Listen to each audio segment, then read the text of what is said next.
We got them. Is that the list of people to speak? Yeah.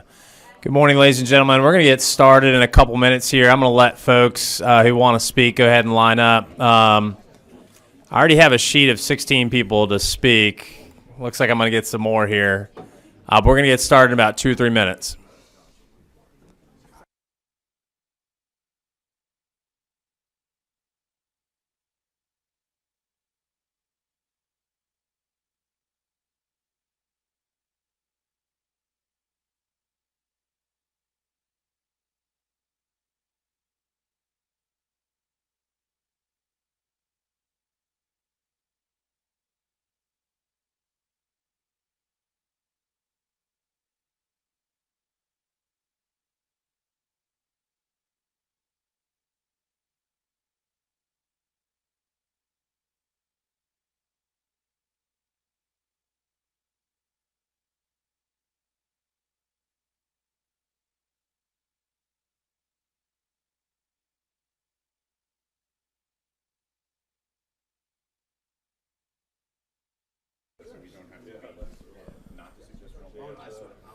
All right, ladies and gentlemen, we are going to go ahead and get started. Those that are in line to sign up, go ahead and stay in line. We'll let you get signed up. If I'd have the author of the bill, Greg, if you want to come on up, and then anyone else you need to come up with, come on up.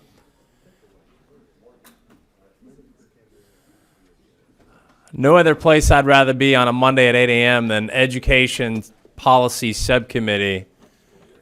We are going to start our meeting as we do every one of our policy meetings. If you are a current teacher or former teacher in the room, would you please stand up so that we can recognize you as a committee here?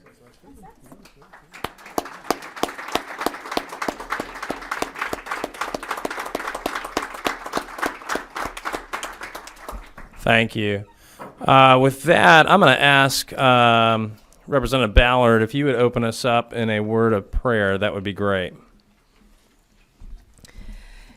Dear Heavenly Father, thank you so much for allowing us to be together today to work for the people of Georgia and for the children of Georgia. Please help us have wisdom and discernment as we make these big decisions. In Jesus' name, amen. Thank you, Representative. With that, like I said at the start, we've got a pretty full sign-up sheet here. We've got this room for 2 hours, and then we've got to be somewhere across the street. So what I want to do is allow as many people as possible to talk, and I'll give kind of rules of the road when we get to that point. But for now, I'd like to hand it off to the author, Senator Dolezal, if you'd walk us through. The copy I've got is SB 233. CSFA, if you're working off the same. Thank you, Mr. Chairman. I am working off the same. Good morning to you and to members of your esteemed committee. I bring to you Senate Bill 233, the Georgia Promise Scholarship Act. I thought what I would do initially is just talk you through a quick highlight of what we're doing, who we're doing it for, how we're doing it, why we're doing it. I'm happy to answer any questions, and I know there's a number of folks here signed up to speak both in favor and in opposition to this bill. This bill establishes a broad education scholarship account program in the state of Georgia, very similar to the special needs scholarships, both versions of them that we've passed here over the last 15 years out of the General Assembly, similar to what we're seeing many states do around the country, from Arizona to Utah, Florida, Tennessee, etc. And essentially what this bill does in the colloquial term is it's a money follows the child bill. As you know, Mr. Chairman, there's 3 primary sources of funding for public schools. There's state funding, there's local funding, and there's federal funding. And what this bill does is it continues to make the state investment for those students who are currently enrolled in public school if their parents choose to pursue a different educational path for their children. The bill establishes education scholarship counts at $6,000.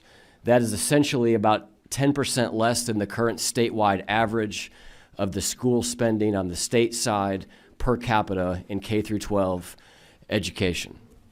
The bill will allow students who are currently enrolled in public school, the school to take advantage of the scholarship. The school must be in the lowest 25% of all schools in Georgia. And we'll highlight a little bit later what life in those schools may look like for some of the students who are in those schools.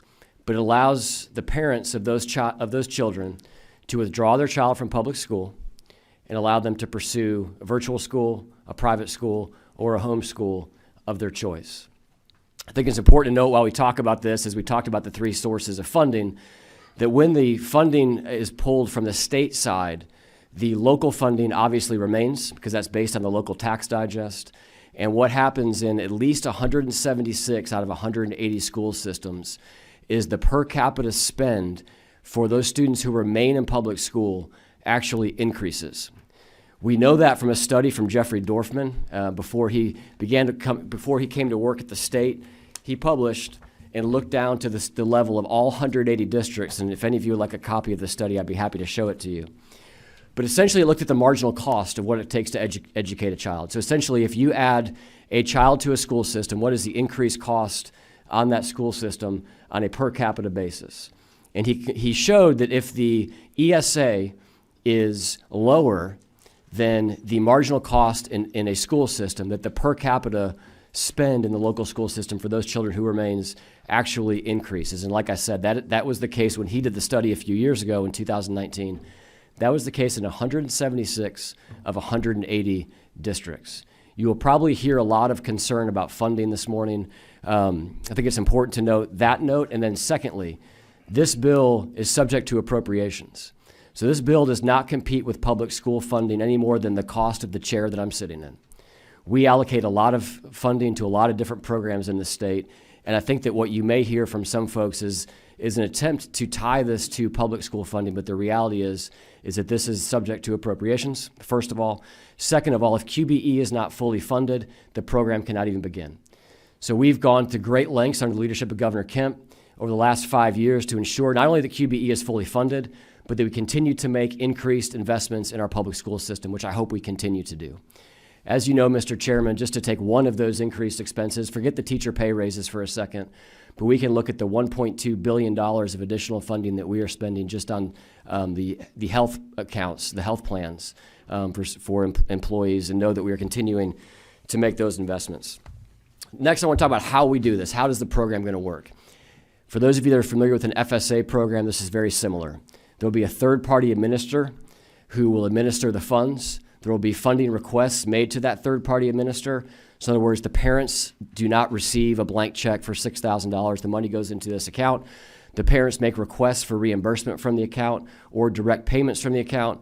There is a list of approved expenses that you'll find in the bill. I'll point you to those line numbers. The list of approved expenses are on starting at lines 43 through line 60, and those funds the payments are made there. Lastly, and most importantly, I want to talk about the why. This bill is targeted to students in the lowest 25% of schools in the state of Georgia. This bill endeavors essentially to provide an option for them to get out of a failing school and to get in a school that may better serve their needs. We have 1.7 million children, Mr. Chairman, as you know, in our public school system, and our public school system is a fantastic resource for the vast, vast, vast majority of those students. All 4 of my children either do or will attend public school. The reality is, though, that public school is not the best fit for every child.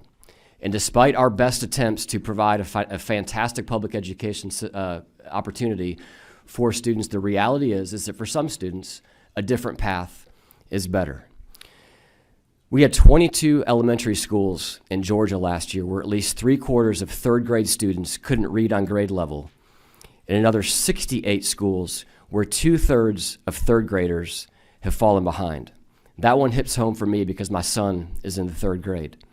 There are 10 middle schools in the state of Georgia where not a single 8th grader, not one, across 10 schools, scored proficient in math. In another 28 schools in the state of Georgia, no more than 5% of 8th grade math students were on grade level. I'd like you to think about for a second, if you can, what if that was your child? What if that's my child? The answer cannot be make them stay in the school and hope that they become the first child that can read on grade level. Now, we're unpacking a lot of things this session to address literacy and to address the challenges that we have in our public schools, and I think that we need to continue to do that. But what this bill does is it does provide an option for those parents who think that their child may thrive in a different environment, maybe due to this, or maybe due to social challenges, maybe due to something else that they're facing, bullying or other things that they're facing in their school. It provides for them an opportunity to pursue a different educational path. Mr. Chairman, I know that you all have heard bills about this, probably in both your first time around the General Assembly and your time now that you've thankfully returned here. So I know this is not a foreign concept. But I think what I'd like to do is either answer questions now, or if it's at the pleasure for you to hear from other proponents and opponents of this, I'd be happy to come back and answer questions later. I would like to point out I have Jamie Lord sitting here next to me, who's been an advocate and partner with me on this bill, and she is able to answer questions as well. Perfect. Thank you, Senator, for that presentation. I do have a couple questions from the committee. I may take personal privilege and start with one myself. We received a couple emails over the weekend, and the common theme seemed to be around accountability. As I read the bill, really kind of starting line 255 for about the next 100 or so, probably to the end of 291, there seems to be a good bit of accountability in terms of annual audit, student scores. Could you talk to that component of it and what we're doing to provide accountability around this program? Absolutely, Mr. Chairman. I probably should have mentioned that earlier. My apologies for not getting into that. Two pieces of accountability, really, that I'd like to highlight. The first is testing. The program requires the identification of 3 norm-reference standardized tests at a minimum. And every student who participates in the program has to be tested every year under that testing regimen. I would point out to you that my kids who are in public school currently do not get tested every year. So I think we're actually going to have more robust data on the students who are in this program than we do around my children who will not be able to be in this program because they don't attend a school in the bottom 25%. That testing gets published every year, and we have access to that testing. You'll find two sections of audits. You'll find a section for audits on line 223, and then you'll find a section on audits later in the bill on 276. So departments of audits and accounts shall audit the program annually. Audit reports, including but not limited to any findings or recommendations by the department, shall be included in the first annual report submitted. And so we have good visibility into the expense here as it relates to audits. The other thing that I would maybe ask the question is, as it relates to accountability, is what's the accountability for the kids that are in the schools that we're talking about? Where's the accountability in the schools where not a single kid can read on grade level? And I think that we actually can point to higher accountability in this program than we have potentially in the area of that currently for students who are currently in our public schools. And if I could take a moment of privilege, Mr. Chairman, I forgot to mention this really, maybe not as it relates to politicians, we'll find out, I guess, soon enough, but as it relates to our constituents, this is a bipartisan bill. What we have seen is we have pulled this bill repeatedly in the state of Georgia over the last number of years, support among every demographic group, with the exception of one. But I want to read you a poll that was done in February. So this is current data. This bill has 80% support among Republicans, 62% support among Democrats, 69% support among Caucasians, 78% support among African Americans. Just for intellectual honesty, I'll point out that the only demographic group in the state of Georgia that we polled that does not support this is white Democrats. Minority Democrats, though, support this bill with a 74% support rating. Men support the bill at 67%, women at 71%, and then all spectrum of ages support this concept as well. All areas of Georgia that we polled. South Georgia, 67% support. Middle Georgia, 83% support. So I think that unfortunately, there's been some attempts to divide us on partisan lines around this bill, Mr. Chairman, but I am encouraged as we talk to Georgians that have children in schools in particular, that they support concepts like this quite broadly. Great. Thank you, Senator.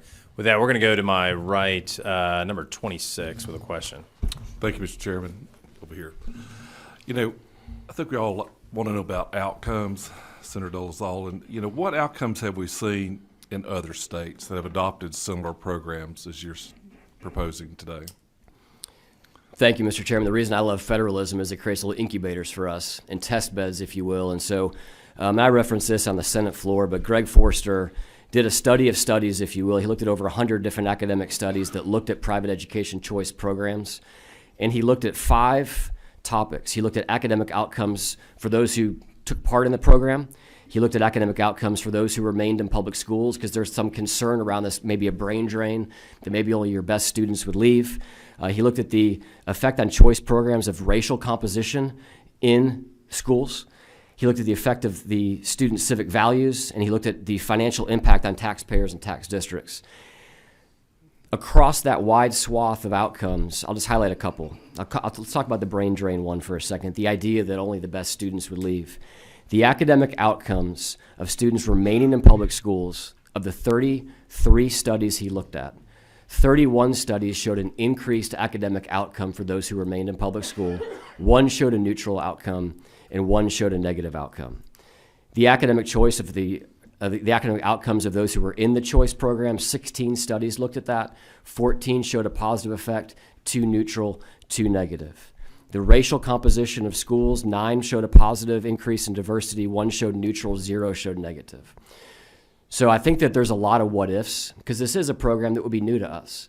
But when we want to answer the honest questions about the what ifs, all that we need to do is look at Florida, Tennessee, and the states that have already tried this. And Forster did us a great service by looking at 100 different studies that looked at this, and the data is pretty compelling there. Thank you. I'm going to go again to my right, number 25. Thanks, Mr. Chair. Senator, thanks for being here. Thank you. Couple questions, and one when I was reading through it, and I may have missed it. I'm going to go back to what you guys did a great job in back in 2020. You passed something called the Career Academy Bill. It was SB 430, and allowed private school and homeschool kids to attend a career academy at no cost, and the school system was able to retain the FTE for it. In looking at your bill, I was looking at it, it looks like those kids would be precluded from attending a career academy now. And that's kind of, it's slow starting, but it's happening. Kids are across rural Georgia and all across the state are attending career academies. They're in private schools and homeschools. And so I question about that. I'm going to let Jamie answer. I may be misreading it too. I think, given that the legislation as drafted is limited to students that are currently participating in public school, or attending public school, it just would be silent. The students that are already in private school and have an arrangement to attend career academies could continue to do so. They wouldn't actually be eligible for this ESA because they're already in private school. So I don't think anything about that side of it would be affected. Would the school system retain the FTE? Because it's in law right now where private school or homeschool students attends a public school just for those periods. We didn't want, when I wasn't a legislator, then I'm a freshman. I apologize. You can tell a dumb freshman probably too. But when that was written, I helped Senator Liggett and others help write that. And basically, it just allowed, we saw a need in the homeschool community, and especially homeschool. We have a Christian school down there, down in South Georgia. And they wanted to attend some of our ag classes, construction, welding, healthcare, things like that, robotics, that their school couldn't offer. And so this was a big deal to them to attend. That makes sense. Obviously, if the students are current homeschool or private school students, they wouldn't be eligible for this ESA. However, I would say this. The bill does allow families to purchase back services from a public school. That would be an allowable expense under this type of program. So if there was something, if a student decided to use a Promise Scholarship and wanted to attend an ag class or something like that, then certainly the public school could charge for that, and that could be an allowable use for the funds that are in that account. I guess we could ask council for that down the road, just because the whole point was a lot of these kids don't have the money. I'm not sure if $6,000 will, if they have to attend one FTE, with whatever that's worth, or 2 FTEs, it may eat up to $6,000 real quick if that's the case. And so, correct. Right now, there's no charge for students. Yeah. Okay.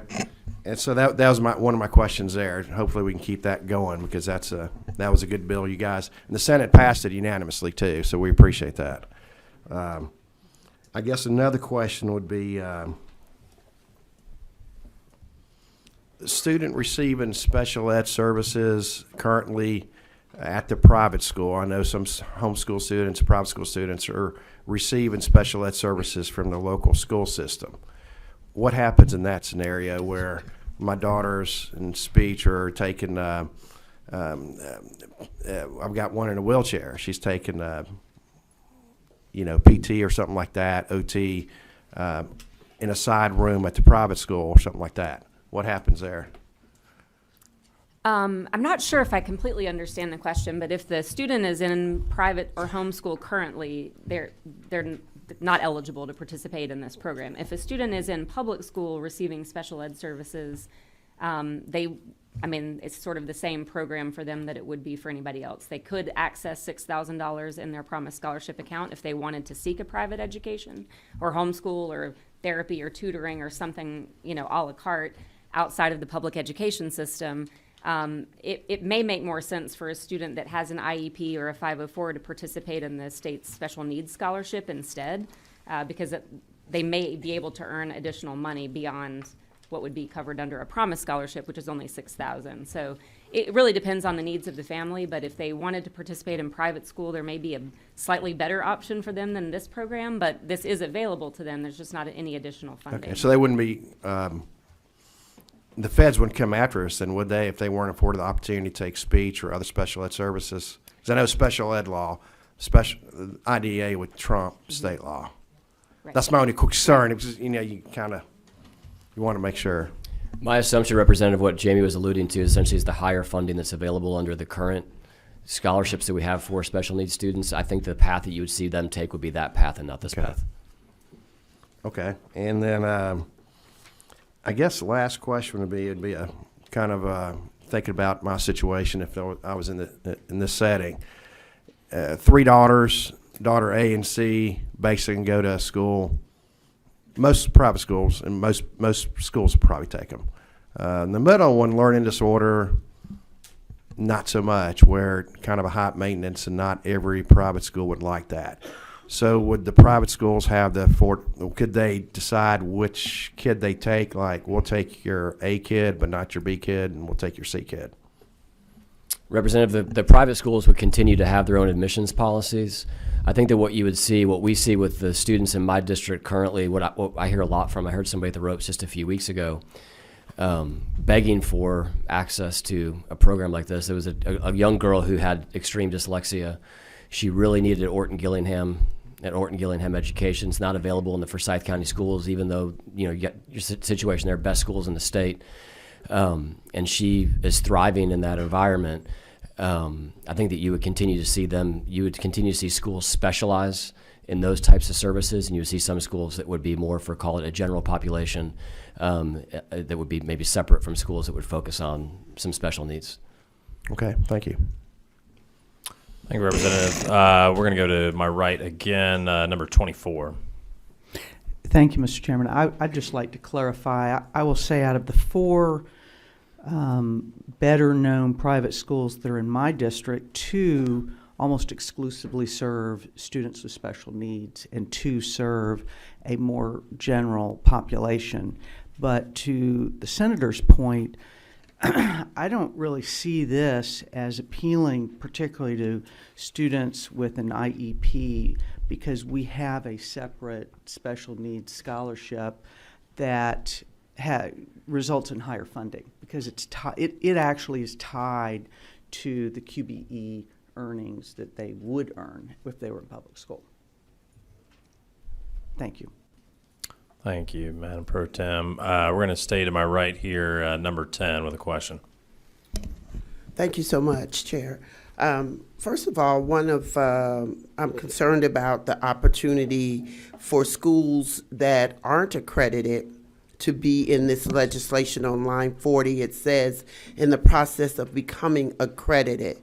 If we're moving kids from a school that is accredited, that's under DOE, and then they have an opportunity to move to a school that is becoming accredited, speak to that a little bit, because that's concerning. This is language that is an existing law for the 2 other school choice programs that we have in the state, the Special Needs Scholarship and the Tax Credit Scholarship.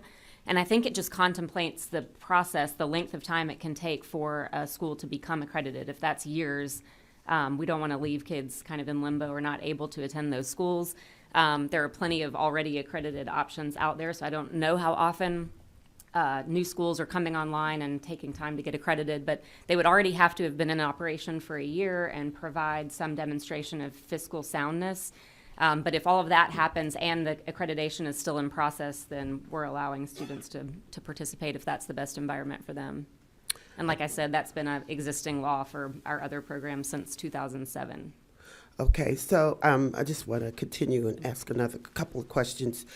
Inside of the facts that you guys, or the information that you guys provided for children competing and still being in the lower quartile of school systems and not being able to read, overwhelmingly, you gave data, I'm not sure exactly where it came from, of these students really failing, being in schools or being in a situation where they're already failing. So usually it is also tied to income levels in their household.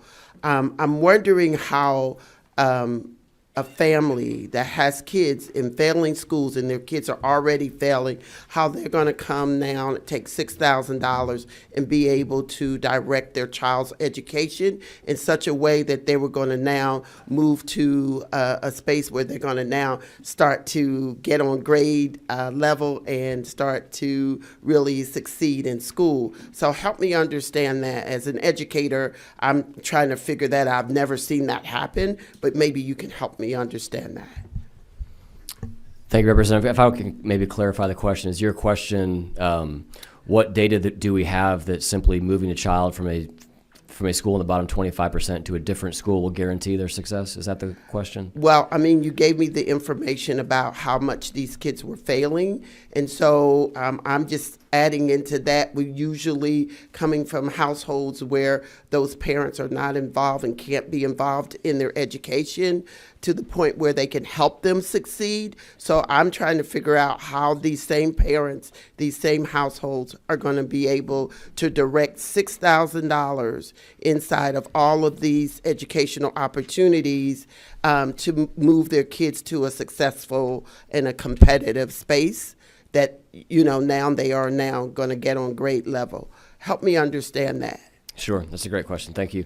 I think two different thoughts around that. One, we've seen it happen already in the state of Georgia. We've seen it happen with our charter school system. We've seen it happen with our current choice system. And then we've seen it happen in other states. I think that what I will say as a parent of 4 children, 10 and under, is I am often surprised at the resourcefulness of the parents in my community when it comes to really advocating for their children.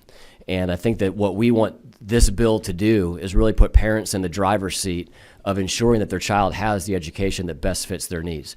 Will that be the case with every parent? Well, I don't think it will be. Will it be the case with most parents? I think very likely. And if it's the case with some, it's worth it. If we literally can change the educational outcomes for students who are currently in schools that are not able, for whatever reason, to get them reading on grade level, get them performing at math on grade level, and we can get them to the point of the young man that I think of that took advantage of our 2007 scholarship, that his parents would tell you there was zero chance that he would attend college. And he ended up getting in a school that better fit his needs and is now a college graduate. We saw in Florida, 43% of the students who were participants in the program had increased educational outcomes. So we may not get it right for 100% of students. I don't endeavor to tell you that we will get it right for 100% of students. But if we get it right for some large percentage of students, it's better than zero. And then my last question is, how will these same parents who are in poverty-stricken households be able to pay for private school the difference of $6,000 in the average private school? It starts at $10,000, at least $9,000. Where are they going to get this money if we're already living in poverty? They're already not able to support their children in their regular day-to-day school outcomes, and all of a sudden this bill, $6,000, is going to make this indelible change and mark on these young people.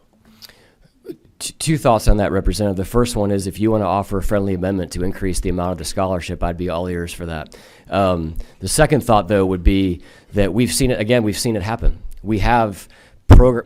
We have really two programs now, but one that's 15 years old, where we've seen parents in poverty with kids with special needs pursue educational outcomes at schools right here in the city, and we've seen them either through grants, other scholarships, other support from the community, support from other family, support from churches, nonprofits, and charities. We've seen them be able to enroll their children in these schools. And I mean, we've seen articles in the AJC about students who have been part of these programs who couldn't afford to bridge the gap, if you will, between the scholarship amount and the cost of enrollment, but the school was able to help them do that. Well, I'd like to offer just some friendly advice too. As an educator, I've been in charter, helped first start the first charter school in Fulton County. I've been a homeschooler, and I've worked in private education. The majority of our metro school systems would not be able to take advantage of this.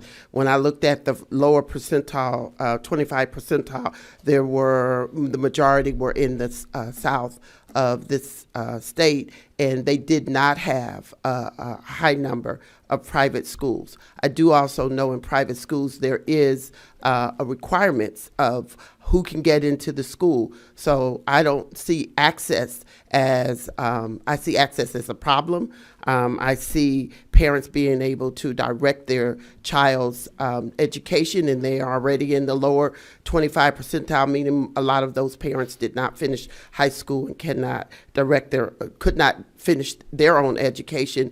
I am extremely concerned that we would put money in their hands in that entire piece of life in the hands of parents who are not qualified to make those decisions, and they don't have the money to put in the difference that their child would need to attend a private school if there were one in there already in their region. So I'm really concerned about this. I don't want another system to happen in Georgia, that we have systems that are not equal. We fought that many years ago, separate but equal. I am very, very concerned about this bill. So thank you for your answers. Thank you. Thank you, Representative. We've got a number of questions on the board. So here's what I'm going to ask our committee, because I want to leave plenty of time for our folks in the audience to ask questions. If you could try to limit to your best and brightest question you've got, that'll allow us more time to hear from folks in the audience. With that, I'll go number one down front to my left. Thank you, Mr. Chairman. I will try to get my best and brightest, so I may make a long comment.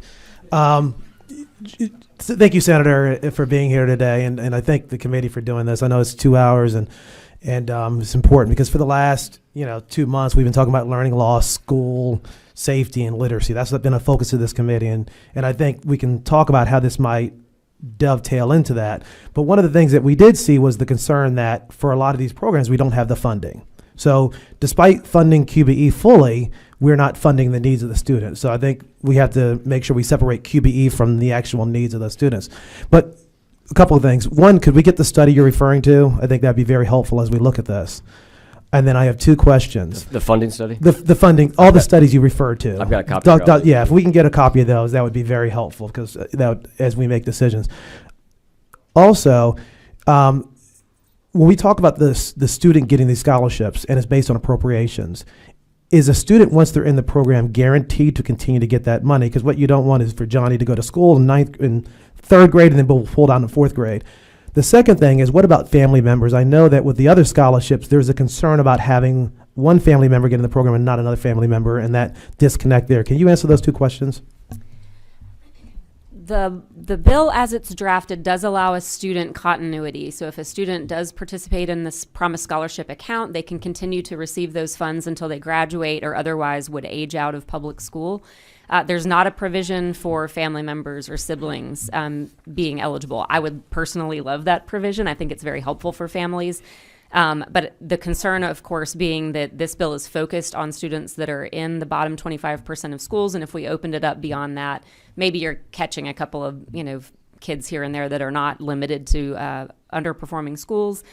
Maybe that's something we can look at down the line, but right now there's not a provision for siblings. And then just follow up while you're sitting down. There were probably a number of amendments that we have, and I know we've spent a lot of time over this weekend looking at the bill, and I guess this is a question for the chairman. For example, on lines 250 and 251, as we look at outcomes, we want to make sure we're collecting the appropriate data. So if we're looking at it by grade level, gender, and race, some of the things that people have concerns about are special needs. They're concerned about economic status, because we all know that the economic status of your family is going to be a great determinant in these tests. Those type of amendments, will we be doing those today, or is it better to save any amendments for the next day so we can hear from as many people as possible? Because I do believe no matter how you feel on this bill, we need to make sure that we get it right before we vote on it. And I would be Representative, happy to entertain amendments once we get to, well, in between, should this pass to full, let's entertain some amendments and get this cleaned up as needed. So happy to have you talk to the author, me, et cetera, and discuss. After this hearing, Yes, sir. After this hearing, everybody go to him That with would all be the the amendments. appropriate time. Yeah, thank you. You can go to the chairman. We'll get dinner tonight, whoever wants to join. All right, that might be a big crowd. All right, with that, I'm going to stay to my left here. I'm going to go to 16. Thank you, Mr. Chairman, and thank you, Senator. Yes, I had a question going back to the special needs scholarships. I wanted to understand, and this scholarship, would a student be able to qualify for both scholarships, or they'd have to choose one or the other? They would not be able to qualify for both scholarships. Okay, all right. And may I ask one quick follow-up? Yeah. Yes. And have you done a study about where the lowest 25% quartile of schools are? Have you seen where? Are there any in the northern half of the state, or? Absolutely. Okay. Absolutely. What is depending on your view, what's encouraging and discouraging is they're spread throughout the state. Mm-hmm. So it has been a couple years. They stopped the ranking process during COVID. The bill contemplates essentially reinstating and mandating that on an annual basis. But the most recent data that we have, which I believe is from 2020, is that accurate? 2019, does show distribution well throughout the state. Right. Ma'am, share one more thing? Okay. Well, anyway, and I Best just. and brightest. You got it. Yes. Okay. Well, I just would like the one point to be, one thing I'm very concerned about, and Representative Glaze alluded to this, is that if we have this scholarship, that there are more private schools up here in the northern part of the state than there are in the south, and that it could lead to great inequities where people would be able to access this program in the north and they wouldn't in the south, and that leads to great racial and economic disparities between who's able to access this program and who's not. And that's a big concern for me. But one other thing I will say, I do agree with you about accountability for our public schools, especially with their literacy rates. I 100% agree with you, and I'm very hopeful we'll be able to pass some other legislation to help with that. Thank you. I think you have a member of this committee that's got a fantastic bill on that very issue that we're hearing in the Senate. So I agree with you. Thank you, Representative. Got a handful of folks here. Got some visitors. I love it. I'm going to recognize to my right here, number 29. Thank you, Chairman. Thank you. Happy to be here this morning. Ran into a little snag on 75 North. Kind of got a little opinion about the bill. I've gotten over 200 emails on it, and I would say they're about 90% against the bill, asking me to vote no. Okay, number one, do we have a fiscal note on this particular bill? No, there's no fiscal note on this bill. I would remind you that for a student to be eligible to receive the scholarship, they need to be receiving QBE funding currently. So this is essentially more or less a fund swap, if you will, where rather than the student staying in public school and receiving their QBE funding, they will leave the public school system and receive the same funding on aggregate. This, we're speaking the law of averages here. They would receive the same funding they would if they would stay in the public school system. Okay, so I just have a commentary now for just 1 minute. What I don't understand is why we keep doing this. We have a school system that should be functioning, and we continue to grab at the funds that are there for the public school. I liken it to, we've got a house, it's got an electrical problem, about a $10,000 electrical problem. So instead of fixing that problem, we go and rent an apartment and decide we're going to stay in that. But now you've got two that you've got to pay for. I think that we're going down a very dark place. As was earlier stated, the South, below 20, that part of the state, most of the counties don't have any private schools. So you're looking at now here again, here's this disparity of, it's just kind of the rich versus the poor. And, we're always picking winners and losers. So for me, I think that we need to wait. $6,000 is a lot of money. I read one statistic where it says if just 10% of the people take advantage of this, you're looking at $240 million. So I appreciate your efforts, but I think that we just really need to get back to the basics. Get public school. Mr. Chairman, can I respond to that? Please. Thank you. Couple thoughts on the funding piece. Again, in 176 of 180 counties, the per capita funding actually increases under a program such as this. I think that actually if we reran the data today, because of the four that were not above the amount, they were within $300 of the amount. I think due to the inflation that we've seen over the last 4 years since this study's been done, we would probably see this 180 out of 180, first of all. Second of all, I would submit to you that the rich versus poor exists today. The rich versus poor divide in terms of who has access to private schools, customized schools, virtual schools, home schools, that divide exists today, and this bill actually endeavors to erase that divide. This bill endeavors to say if you are in a failing school, the state is going to continue to make the investment in the student. And I think that that's what's important to remember here. We fund school systems not as a block grant of funding where we put $11 billion into the public school systems. We put $11 to $12 billion into the public school systems based on headcount. And it's based on the amount of students that are in that school. So that number varies every year as it is right now. And the rich kids who never went to public school, there was zero public dollars spent on them. We're already making the investments in these students. The question becomes, for me as a taxpayer, is what's the best investment? And I believe that parents are in an unique situation to determine what is the best investment for their student. And ultimately, I hope that we wake up 10, 15 years from now and we see students as high school and college graduates that were in failing schools that never would have had a chance to become part of that statistic, that we increase the statistical outcomes as a result of this program, as we've seen happen in other states. May I respond, Chairman? With all due respect, Senator, it's difficult for you to talk to me about the rich versus the poor and what the disparities are. As Representative Glaze mentioned, if you think that poor people are going to be able to come up with the gap where you're looking at the tuition for private school is $10,000 to $12,000 and we're only providing $6,000, and that they're going to be able to make that gap when they're just trying to get food on the table, then come on down to the South. We'll show you what poverty really looks like. Thank you. Appreciate you being here. If I can respond, Representative, I'd be happy to introduce you to people who have already been part of programs in this state who would tell you they're far from wealthy.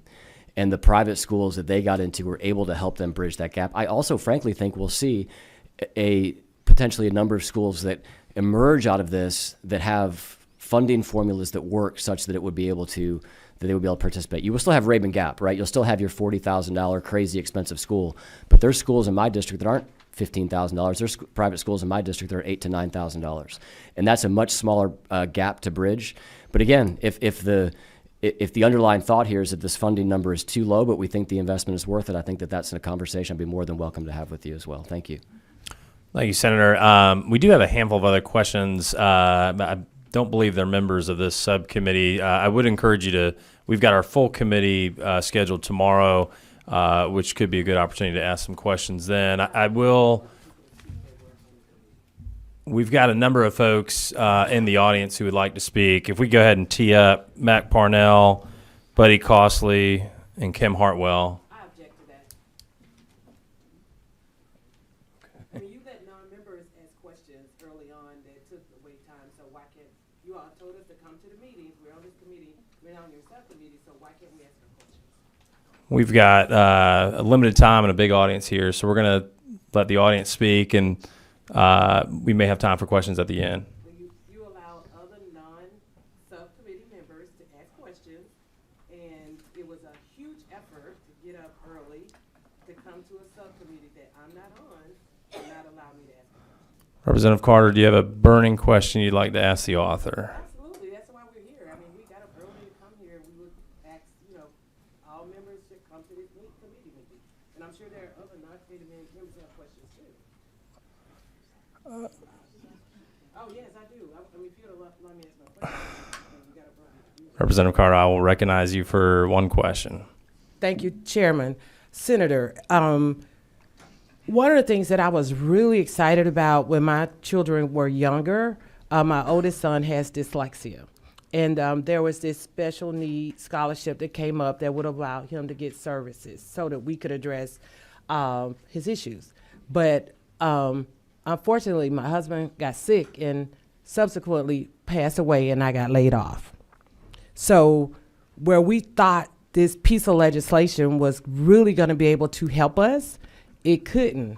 And, as involved as we were and as much as we wanted to gauge, their extra money to pay for that wasn't there. So I really, really need to understand how a parent in a situation like mine would really be able to come up with that, even in the lowest private school, that extra $2,000, because I think that is huge, and I am not advocating for increasing this. And so subsequently, what we did was his public school found the resources to help my dyslexic child before dyslexia was legal to be used. So help me really, really understand that. Thank you for the question, and thank you for joining us this morning. I too have toothpicks holding up my eyelids this morning. So this program, I'm not going to sit here and tell you, is going to be a fit for every family in the state of Georgia. I think that you will see a small percentage uptake across systems broadly in the state of Georgia where this program is something that parents choose as an option. I love to hear that your public school found an option for your child. I think that that's fantastic, and I hope that we continue to do that. There may be public schools that can't do that, don't do that, won't do that, whatever falls. And there may be parents who either through means of their own or other resources available to them, they may not have fallen on hard times. I'm sorry for the loss of your husband. They may not have fallen on hard times with the loss of a job and may be able to help bridge that gap.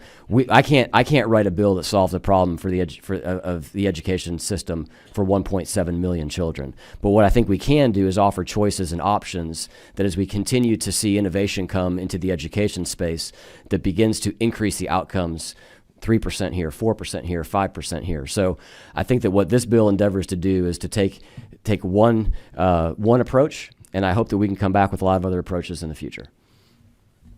Thank you, Senator. 12 and 2. I know we've got folks in the audience who really want to speak. I'll recognize 12 down front. Thank you, Mr. Speaker. Mr. Chairman, not Mr. Speaker. Yeah, you're good. Yeah. He's just foreshadowing, You're watching, I think, Mr. Mr. Speaker. Chairman. Yeah. Maybe that's a prophecy. Got quite a few questions, but let me just zero in on my concern. My concern is first of all, access and affordability. Access, is there any oversight for admission standards for private schools? Is there any oversight for admissions to private schools? I'm sure someone else is more of an expert on private school admissions practices than I am. My understanding is there is autonomy that private schools have in setting their admissions policies, but that is also something that's governed and overseen by their accrediting body, which is, contemplated in this bill. But these are the folk that we'll be giving money to that we don't have any control over their admissions policies. Well, we don't give money to the private schools at all. The money goes into a promised scholarship account, and if a parent wanted to draw down those funds to pay for a particular school, they could, request that be done. The state would still have to say that the school is authorized to participate in the program. Okay, and so the second, there's a number on in the bill about 6 weeks.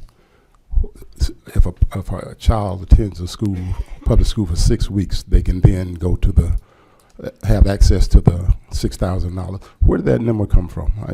Why 6 weeks? 6 weeks is where the QBE allotment is triggered in current law. Thank you, Representative. We've got one last question to the best dressed member of our committee, Mr. Dagan here. Representative Adena. Dagan. I'm going to get it. You have to. All right. So thank you, Mr. Chair. And Senator, I've been fortunate to have schooled in 3 continents. And the opportunity has been all public school all my life. And I want to make sure that we get the best outcomes. When we look at the population of students in Georgia, what goes through my mind is how many kids will be impacted. I know in my experience, schooling in Nigeria and the UK, most outcomes were students that went to public schools. Private school, as you know, is very expensive. So when we look at a bill like this, we want to understand how is that funding going to relate to a successful outcome over a number of years. So do you have an idea of what you can project in terms of numbers? Because I would think I would invest in my public system and the programs that we have and make them stronger to get the better outcomes because we have the largest number of students there. Apparently, we don't have as many private institutions. So my thought process is, what is the best outcome in terms of numbers? What are we do we have a target? It's a great question. And before I answer that question, I was thinking the best dress comment, and then you spoke, and I'm like, all right, coolest accent as well. So, Thank you. I like the peak lapels and the plaid. Well done. What I do know is that when we've implemented programs like this already in the state of Georgia, the numbers have always been lower than what we've thought. So our current allotment under the SB 47 bill that Senator Gooch passed, I think it was a year or 2 ago, we heard this was going to be tens of millions of dollars. And I think the appropriation in last year's budget was about $6.5 million. My guess would be that you'll see a single-digit uptake statewide under this bill, but I really have no backing other than what we've seen in other states to tell you that. But my best projection is that you're going to see single-digit uptake across the statewide student population. Okay, but these other states that like Arizona and Tennessee you mentioned, where it's been successful, do they have any data on the percentage of students that has benefited? Again, those are single-digit percentages. Jamie may have Okay. more specifics around that. She's looked at I'll other get states it to as you. well. We do have it. I don't have it sitting right here at the table. Okay. Just one last thing, Mr. Chair. This is for you. Only because you're best dressed. This is for Go you. ahead. Thank you. So from amendments, if we're doing any kind of amendments, shouldn't they be done in subcommittee first before they go to full committee? Because my understanding is normally doesn't happen on full committee. We can make amendments in either committee. Okay. Yep. Thank you. Thank you. With that, that's all the questions I've got on the board. I'd like to open it up to the audience. Here's our current posture. We've got 37 folks signed up. If I gave all y'all 3 minutes, we'd be here till lunch. So what we're going to try to do is we're going to give you about a minute and a half. I got my partner here, Courtney. She's keeping time. When you see her wave her hand, if you could start to wrap it up, that would be great.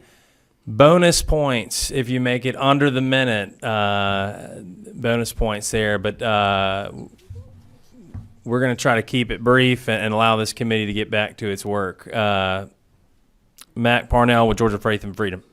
Hey, Mr. Chairman, thank you so much for having this hearing. Senator, thank you so much for bringing this bill. The Georgia Faith and Freedom Coalition is wholeheartedly in support of this legislation. I myself happen to be a product of homeschool, of public schools and private schools, and the Georgia Faith and Freedom Coalition believes that the best decisions for the education of children lies with the parents. So we want to stand with parents as they try to improve the education for their children in the bottom 25% of performing schools. And just briefly, Mr. Chairman, I know you can't see it from your seat, but there's a map of where the schools mapped for the most recently available data from 2019, and it's across our state, both inner city, rural districts. It does not discriminate based on the area, and so we want to be fully in support of this legislation to offer additional educational opportunities for families that most need it. Thank you, Mr. Chairman. 53 seconds. That was great. I do want to make a comment. There's been some questions about amendments. I think we owe it to the crowd who's traveled a good bit of distance to come here to hear y'all's testimony and then consider amendments in a following or subsequent meeting. With that, I'd like to recognize Buddy Costley with GAEL. Thank you, Mr. Chairman. Committee members, thank you for just giving us the opportunity to weigh in on this very important bill. I would just kind of like to link to the earlier testimony that you heard from the audience. There was a map shown, and there's, the author has mentioned data that's available in 2019 to paint the pictures that we're talking about in the purpose of this bill. The reason these maps exist and the reason you know who these schools are is because the data is transparent. You know that not only the data of what these schools are performing, you know the subgroups, you know how many of them are poor, how many of them are rich, you know how many of them are special ed, you know how many of them are gifted, you know how many of them have weapons charges at the schools, you know how many of them have safety issues at the schools, how many of them have discipline issues at the schools. This bill requires none of that transparency.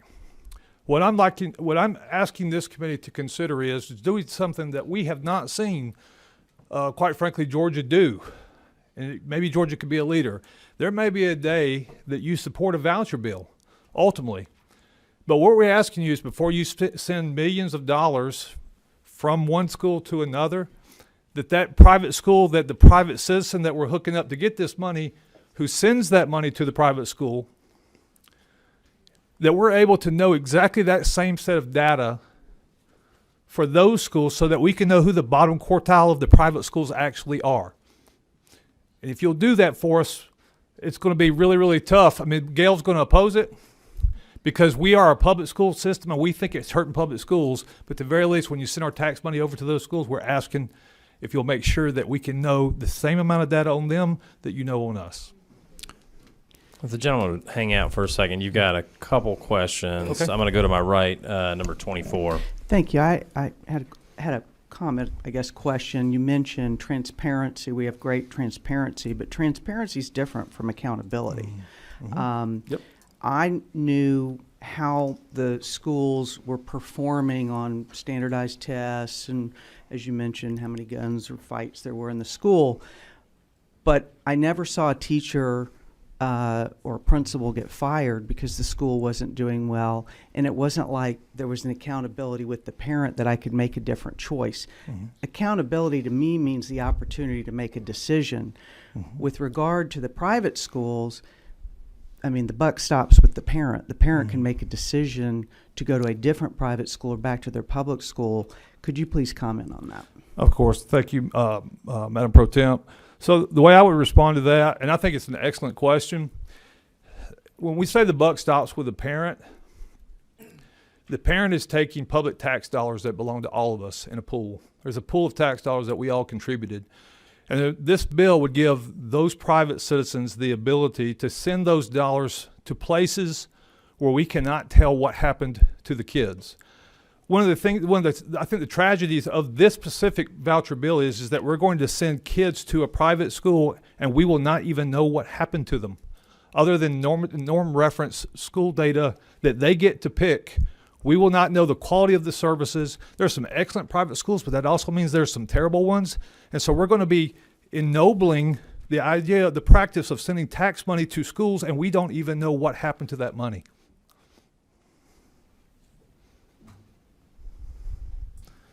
Thank you, buddy. To the committee, I'm going to try to hold questions till the end. Again, we've got 30 some odd folks to go through here. Let's hold questions to the end, jot those down, and we can have speakers come back up if we need to. With that, next on my list, I've got Ms. Hartwell with Georgia PTA. Good morning. My name is Kim Hartwell. I'm a resident of South Fulton, Georgia, and a board member of Georgia PTA South Fulton Council. I'm also a mom. I'm a mom of 2 kids, one who graduated from public schools here in Fulton County, and also one who is a sophomore at a high school. Georgia PTA is in opposition of this bill.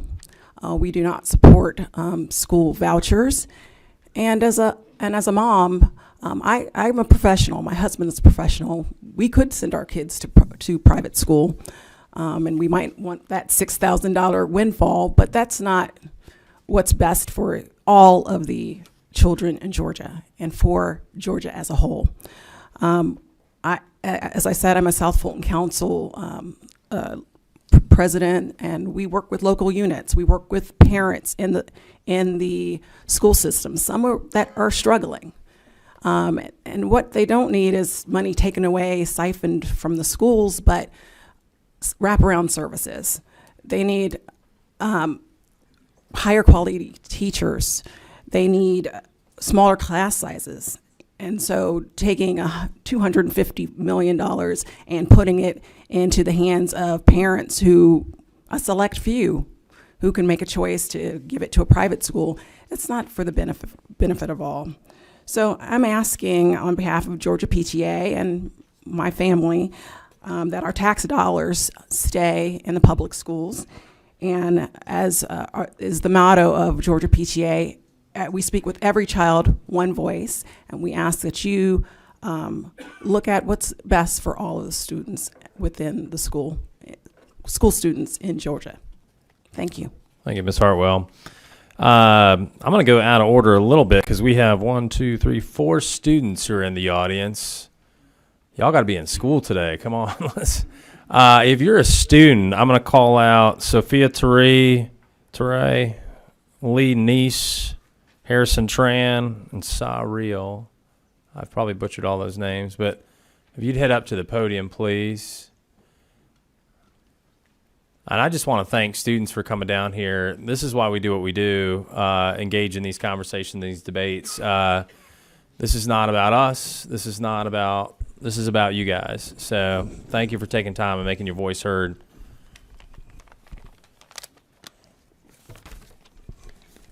You got the mic. Go for it. Hold on real quick. What grade are you in? 4th grade. Good for you. You got the floor. Go for it. Hello, my name is Sophia. I am 10 years old, and I am in the 4th grade. I want to remind you that true school choice is about the student, not the school system. Sometimes you can go to the best school, but it can be the worst school for just one person.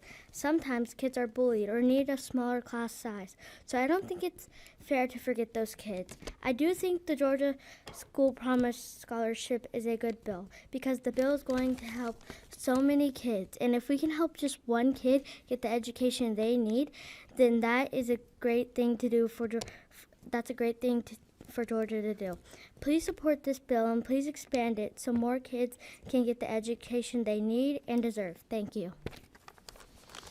4th grade, under a minute. Sophia, thank you. You are awesome. Congratulations. Great job. Is this Lee here? Yes. Hi. Thank you. Hello, my name is Lee Neese. I'm from Savannah, Georgia. I go to Jenkins High School. I'm a senior this year. I do have a lot. It might be kind of choppy because I have to shorten it for the time limit, but I'll do my best. So, all right. So in Savannah, there's Savannah Arts Academy. It's ranked as one of the top 20% of public schools in Georgia.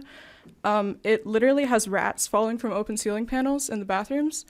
Ask any student in Savannah, and likely any student in Georgia, what's broken in their school, and they'll be able to list a book of complaints ranging from lack of toilet paper to broken windows and 18th century textbooks. Public school funding in Georgia is very obviously the major concern for any person who grows up in the system, and this bill just decreases the attention that would be going to the public school funding. It's been mentioned that this bill would provide options to pursue a non-failing educational opportunity, but why would our primary focus as a state not be a focus on the expansion and curation of public funding?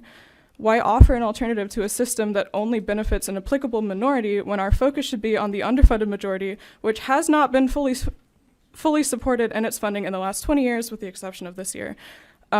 Accountability in schools for inadequate test scores in education can be directly connected to lack of resources, teachers being underpaid despite being given these raises. Teachers are still underpaid. Outdated technology. Regardless of whether this bill will pull directly from public funding or not, the focus that it pulls from public funding is enough to damage our already failing infrastructure. I understand that family is the forefront of everyone's minds, but diverting this attention away only selects a very small minority. Am I out of time? Okay. Sorry, I have more, but You're good. Yeah, that was great. Thank you so much. With that, I've got Mr. Tran. Hi, my name is Harrison Tran, and I'm a high school sophomore at Jenkins as well in Savannah. So during my freshman year, I attended a small school on the east side of Savannah that was relatively less wealthy compared to other parts of the city. Everyday students were either freezing or sweating in classrooms. The urinals in the boys' restroom had no dividers, so I couldn't relieve myself without, dividers. In the lunchroom, there were leaks in the roof, causing water to drip onto the floor or into trash can. And many of these schools were often populated with low-income Black and Hispanic students, and it was so blatantly obvious the disparities between these lower-income and higher-income schools. But these issues aren't only limited to metro cities like Atlanta or Savannah. Vouchers simply just don't work in rural communities. When statewide voucher programs are implemented, state funding is drained away from rural districts to pay for vouchers for students who live in more populous cities like Savannah and Atlanta. This results in cuts to programs and services for rural students, which create underperforming schools because they do not have the monetary resources to thrive. Vouchers don't provide an actual choice for rural families, nor do they provide better educational opportunities. When we strip schools of necessary funding, they crumble. Instead of awarding vouchers to students to attend a better school, let's reinvest this money into Georgia's public school to make them better by fixing the problems that so many parents, students, and concerned constituents are bringing to this podium today. I'm asking you to reconsider this bill because it does not benefit the students of Georgia. Thank you. Thank you, Ms. Tran, and thank you for coming all the way from Savannah. Thank you. Saril. Good morning. My name is Sorrel McRae, and I am a first-year student at Georgia State University, and I'm a graduate of Georgia's public high schools. I'm intimately aware with the damaging effects that happen when we underfund our schools. Me and my classmates attended classes in trailers, rats roamed our halls, and our counselors could barely manage their caseloads. But I had no other option. My single mother could not afford a private school tuition for me or any of her 3 children, even with a voucher. Bills like these divert funds from public schools, and they make it harder for students like me to get the education we deserve. I agree with my fellow students that testify here today that every student deserves an optimal education. However, when we pass bills like these, we limit the opportunity for students to get that education because we leave the students who cannot afford private schools behind. I ask that you all oppose this bill. Thank you. Thank you. Any other students out in the audience that came here? Yes, sir.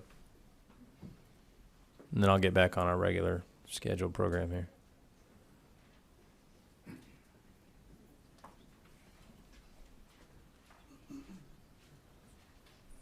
You could say your name and then I'll cross you off. Hello, I'm Cora Gorlick, and I was not put as a student, so I apologize for that.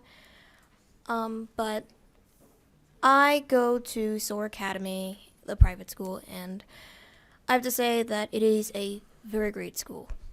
I have been lucky to have seen both sides of the spectrum of a public to a private school, and I understand some of the things that are allegations to this, to why they want to oppose the bill.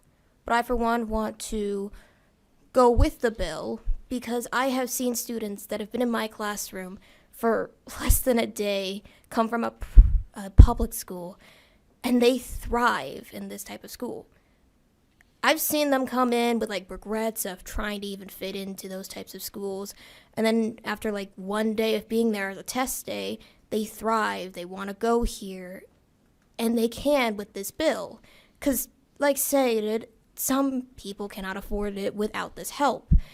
And with this help, it will help students of the minority to focus more on education than what they're going to pay. And I find that amazing. And sorry for my stuttering. I, for one, want this bill to go through to help those students because it helps with mental health and the idea that they will have a better and brighter future. Thank you very much. You're awesome. Thank you. Hello, committee. My name is Mason Goodwin. I'm a current student at Georgia State University, and I am a product of this state and a product of good public education investment. Conversation today has been centered around the ability of this bill to help low-income students in specifically failing schools. I take this personally because when you're talking about low-income students, you're talking about me. And I can say that this bill wouldn't have expanded any sort of choice where I could attend because this bill only allows $6,000 when the average tuition cost for private schools is about $12,000 in the state of Georgia. And many of the quality schools that are private range to about $20,000 a year, which my family couldn't afford the rest of that tuition cost. But not only that, our private schools aren't equipped to deal with students like me. Public schools have resources that I and my classmates relied on, from having free and reduced lunch to transportation costs to and from school, that private schools don't have that same investment. If we actually want to help low-income students like myself, especially the ones in failing schools, we need to talk about the investment where 90% of our students actually are. And when we do that, we can actually see positive outcomes. I was personally at a Title I school, Maynard Jackson High School in Atlanta, public schools, that was on that failing school list. And because there was investment directly made in that school, there's now a graduation rate of 80%, and I was able to make it into a college, etc. And so I would support this committee to oppose this bill and actually make investment directly into students. Thank you. Thank you. I may go out of order one more time. Is there a young man in the back there with a jacket? Are you here to testify? Mm-hmm. You please step up to the mic. You may need to lower it a little bit, big man. Well, this is my favorite one. So what grade are you in, buddy? 4th grade. Awesome. Love it. I'm in 5th. You're All right. What's your name? Gabriel. Gabriel. Great to meet you. Go ahead. You got the mic. I think the school choice bill is really important for us kids in our education because it allows us to improve and boost our education. This bill is also beneficial for both parent and child. The parent gets $6,000 for child education, and the child receives the utmost improvement in education. Gabriel, thank you so much. Great job, young man. Bright future. Right? He's going to be chairing this committee here pretty soon. Sure will. No motions. I will not entertain a motion for that. Yeah. Yes, ma'am. What's your name? My name is Francesca Rue. I'm a freshman at Georgia State University. Thank you. Last May, I graduated from Midtown High School, which is about a mile away from here, and I loved it there. I got to go, it pulls from all neighborhoods across the city, a variety of class and race across the school, and that was our greatest strength, that we went to school with kids from all other walks of life. What I learned from going to school with kids of totally different life experiences of me was invaluable, and it was much more important than what I would have learned if I had transferred to a private school or a more academically rigorous school. There are lessons in empathy and in adaptability that we never would have been exposed to without other kids from all over Atlanta. I need you guys to understand that this voucher bill would destroy that wonderful experience that I had. The bill leaves kids behind. When kids can't afford the $8,000, $2,000 is a lot. When kids can't afford the jump, in going up to a private school, you allow the wealthier kids of any given community to leave their schools, and you leave behind failing schools that are under-resourced. You leave students who can't leave stranded and stuck in underfunded schools because their wealthier classmates decided that there were greener pastures elsewhere. This bill would do all students across Georgia a massive disservice, and I hope that you as a committee see the value in opposing this bill. Thank you. Thank you for your comments. Hello, my name is Zoe Hama. I'm a high schooler at Savannah Arts, and I immigrated to the United States from Ecuador when I was just a baby, and my family struggled financially for years, but my mom was able to get a teaching job at a local private school. That gave my brothers and I an opportunity to attend the prestigious school at a lower cost. Over the 5 years that I attended, I was one of between 2 and 3 other non-white students. The staff was nearly 100% white, and my experiences and identity were not reflected in my education there. This is incredibly common for minority students in private schools. I eventually transferred to a public school to be in a more diverse space. I was given an opportunity very similar to the one that this bill seeks to provide, but it wound up being a very negative experience for me.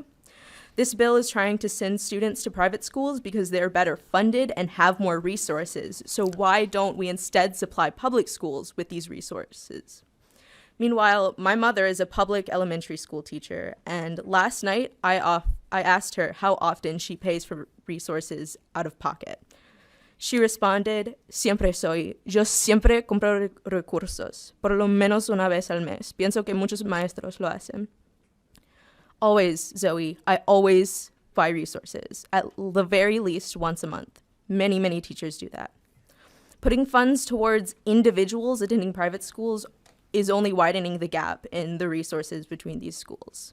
That means that my mom, as well as many other teachers and parents across the state, are essentially funding public schools from their own personal bank accounts.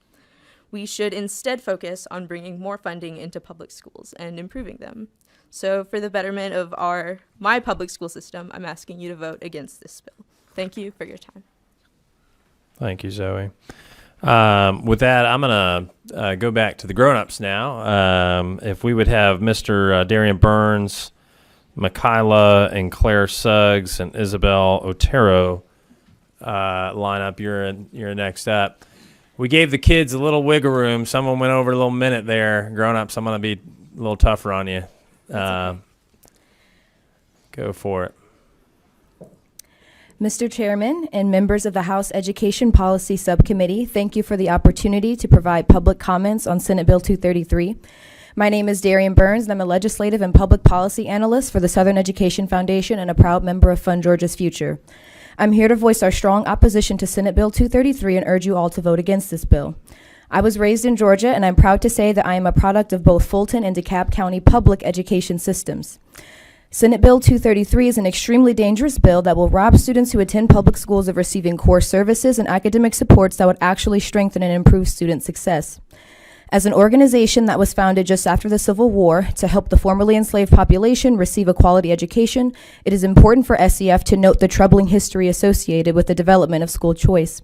The origins of school vouchers in Georgia can be traced back to the Civil Rights era at the peak of the battle to desegregate public schools. Fueled by the state's first school voucher law enacted in 1961, private school enrollment in Georgia spiked by 181% between 1950 and 1975. In 1962, Georgia spent over $218,000 to finance scholarships for more than 1,500 students in private schools, nearly 100% of whom were white. Voucher programs throughout the South did not arise in significant numbers until the U.S. Supreme Court invalidated racial segregation in public schools in Brown v. Board of Education's. While today's voucher program no longer espouses segregationist goals or intent, scores of research reports prove school vouchers exacerbate the racial isolation of students today. I will end with this. SEF believes that instead of sending hardworking taxpayer dollars toward a proposed segregative program with no wide-scale research to show students are better off academically is not only morally wrong but fiscally irresponsible.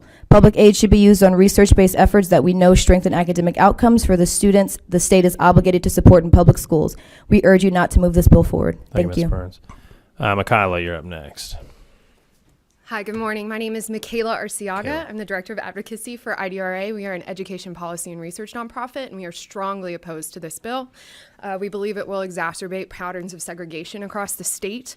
You've heard some anecdotes about that, but 43% of private schools in Georgia are more than 75% white as of 2021.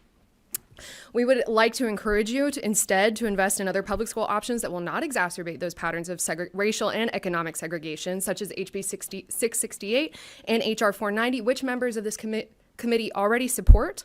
We are also concerned that SB 233 threatens the civil rights protections for students already at high risk of discrimination and exclusion. The bill does require that participating schools comply with 42 USC Section 2000D. This provision only prohibits discrimination on the basis of race, color, and national origin. Notably absent are requirements for protections based on sex, gender identity, sexual orientation, religion, disability, or language learning status. And while some of our metro neighbors are fortunate enough to have a selection of specialized private school, this is not the case for many of our rural students. And unfortunately, we have seen students discriminated against on these terms. We would encourage you not to fund segregation, and if you are going to fund these schools and move forward with this bill, we encourage you to require these schools to meet the same minimum protections that our public schools are required to meet. Thank you, McCullough. Thank you. Ms. Suggs. Good morning. My name is Claire Suggs, and I am here on behalf of PAGE, the Professional Association of Georgia Educators. I very much appreciate your willingness to hear feedback on this. PAGE opposes Senate Bill 233 for a number of reasons. I'm only going to highlight a few this morning. First, just to clarify the research, some of the early research did show either modest benefits or neutral benefits. However, those voucher programs were really quite small, and as they have gone to scale across the country, we've seen really remarkably negative effects, effects quite large. As one researcher at Indiana University said, they are virtually unrivaled in education research. So we are very concerned about the impact that this could have and very much support Mr. Costley's assertion of having greater transparency for the program.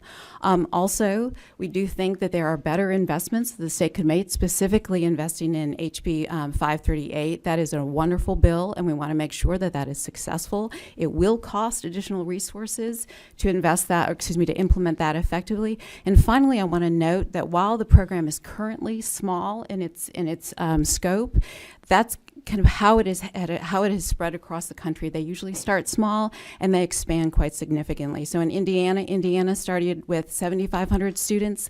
Last year they had over 44,000, and the price tag was $240 million. Only 30% of those children had ever stepped foot in a public school. Thank you, Ms. Suggs. Thank you. We got Isabel Otero up next. Cindy Battles, Taylor Hawkins, Dr. Owens. If you would line up. Good morning, everyone. My name is Isabel Otero. I am the Georgia Policy Director for the SPLC Action Fund.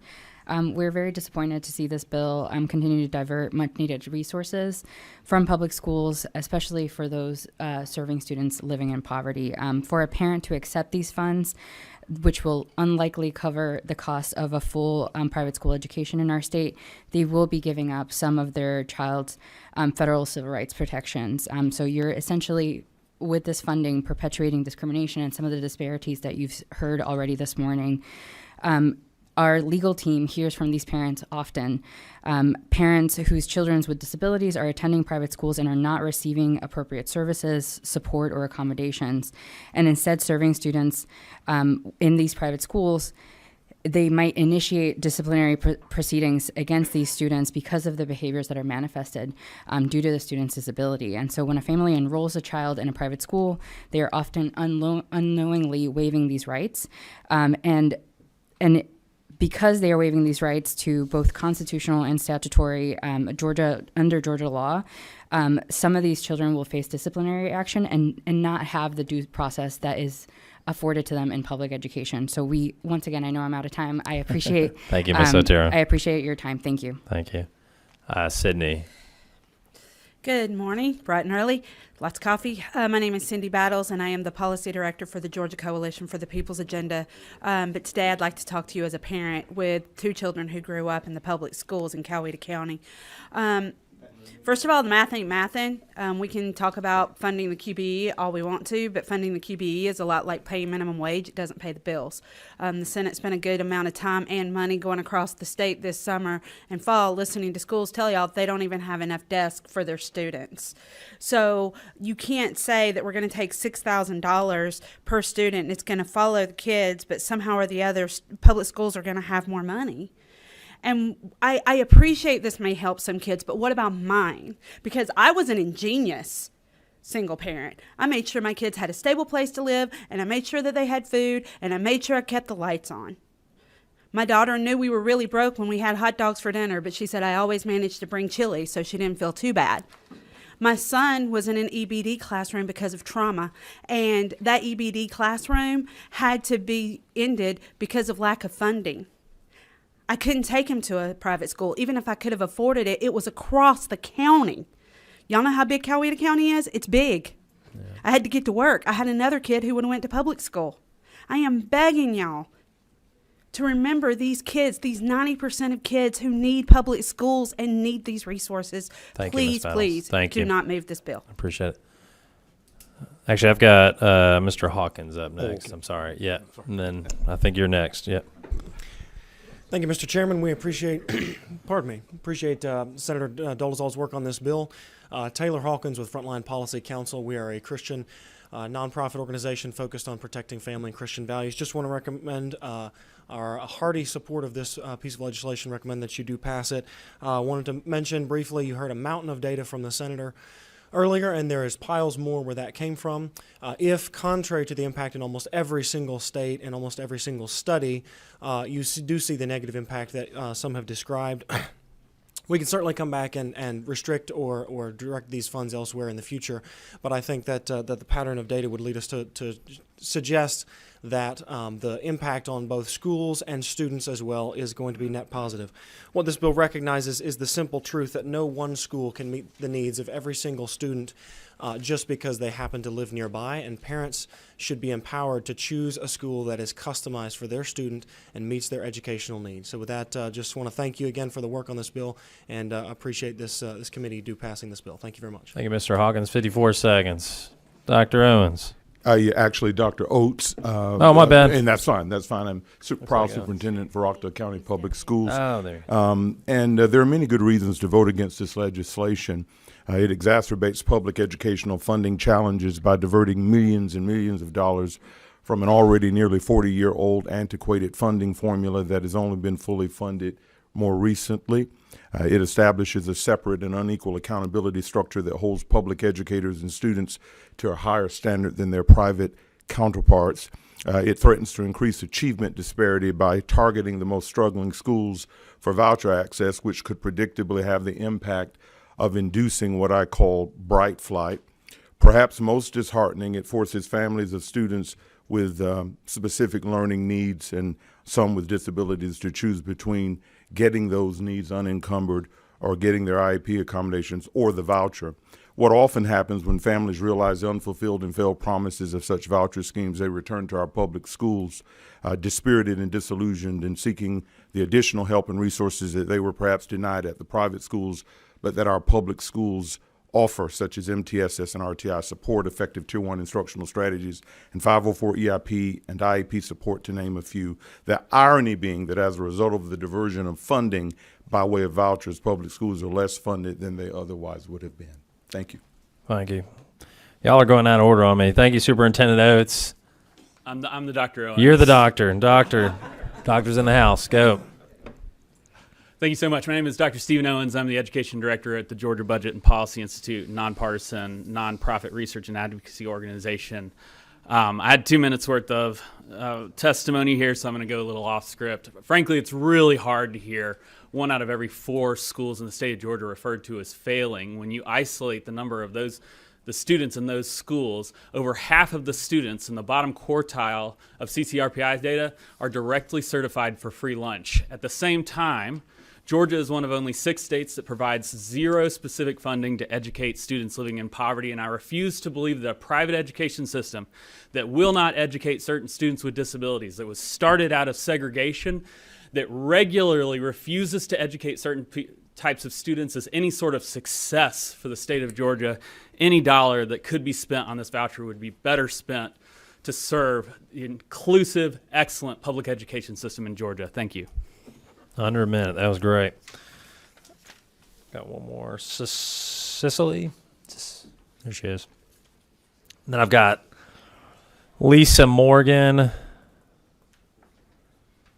Buzz Brockway, James Wilson, and Kyle Wingfield. Y'all get in the queue. I'm going to go real quick down front. Do you have a question? Representative Place? Okay, good. All right. Good morning. I'm Cecily Harshkanane from Public Education Matters Georgia Action Fund, and I stand in strong opposition to this bill. SB 233 takes public funds, monies paid by Georgia taxpayers, and with few qualifications, essentially no oversight and minimal restrictions, grants a $6,000 voucher to pay for private schools.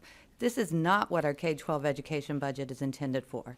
This session, I've listened to excellent discussions and presentations about literacy, about the gains children can make in preschool and kindergarten, about the fact that we need more counselors and social workers, more transportation money, further funds to address the challenges of students living in poverty. The list goes on and on. This bill does not address any of these critical concerns that would address some of these issues that we've heard that struggling schools face. In fact, this bill does the opposite. It takes the money that could be used to further improve our schools, sends this money to schools that may have discriminatory interest requirements, may employ uncertified teachers, and that requires parents to forsake federal protections that are guaranteed in public schools. In an effort to address criticism that this voucher would only benefit wealthy parents who already plan to use private school, the bill was amended to apply only to students for the lowest quartile public schools. This does not rectify the underlying problem of vouchers, siphoning off public funds for private schools. Instead, it actually increases the problem because now our most struggling schools are the ones being targeted for lost revenues. And it could incentivize the start of a $6,000 tuition schools that lure parents in with an academic promise that cannot be delivered. Moreover, the question was asked about the 6-week and whether that would trigger the FTE count. As far as I know, the FTE count happens in October, so that would not do that. Thank you, ma'am, for your comments. That's it? Yes, Oh, ma'am. okay. Thank All you. right. Yeah. Lisa?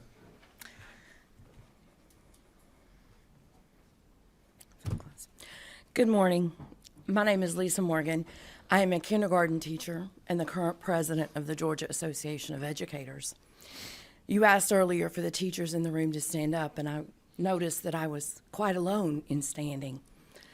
I also taught in the same community for 21 years. And my school, my students, were unfortunately described as failing for much of that time. We were in the bottom 5% of schools in Georgia. And through hard work and a partnership with our parents, we were able to come off that list. But you see, that was because we worked together with our parents and we provided our parents and our community the resources they needed.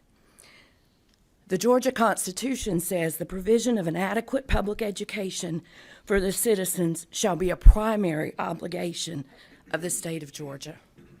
Your obligation is to all students, not a select few. And I would point out that the $6,000 in this is more than the QBE-based formula for the fiscal year 24 budget. In fiscal year 24, QBE funding for a high school student, which is the base, is $3,022.47. Yet we are going to give $6,000 for a parent to take one child out of my 26-student kindergarten classroom or out of a 34-student fourth grade classroom. As others have said, we would do much better to fund our public schools and provide the resources that we need to partner with parents to give all our children the school they deserve. Thank you. We won't hold it against you. You're an Alabama fan there. I saw that phone case. That's all right. Thanks to my public school education. Roll Tide. There we go. I had an academic scholarship. There you go. Well, we got a Georgia Tech guy here. I'm not going to hold that against him either. So, it's been a long time since we beat Alabama, I'll tell you that. Thank you, members of the committee, and thank you for hearing this bill. And I do want to speak a little bit because as a former legislator, I was there from 2011 to 2018. I had the crazy idea to run for Secretary of State, and I thank God every day I lost that race. But I sat where y'all have sat, and I've considered legislation like this, and I just want to make the point that a lot of times when the legislature, you have to consider we have an existing system, and then we have new ideas that come along and challenge that system, and where people want options and people want to do things a different way. One example would be in the sale of electric vehicles. We had a bill several years ago. The electric vehicle manufacturers wanted to come in. They didn't want to do it the old way. They didn't want to have a giant lot with cars sitting there. They wanted to sell it over the internet. And we heard a lot of the same things you're hearing there. If you allow this to happen, there will be no more lots, and all these people will be out of business and out of jobs. But we found a way to take a measured step forward, and that's what this bill does. This bill takes a measured step forward in offering options to parents. And so I would urge you very much to pass this bill, and I thank you for the time. Thank you. Thank you, Mr. Brockway. James Wilson. Thank you. Thank you, Mr. Chairman, members of the committee. My name is James Wilson. I'm with the Georgia Youth Justice Coalition, and I'm also a student at Georgia State University. I went to a high school that was over 90% black. It was a Title I school, and a large percentage of our population were students that were living in poverty.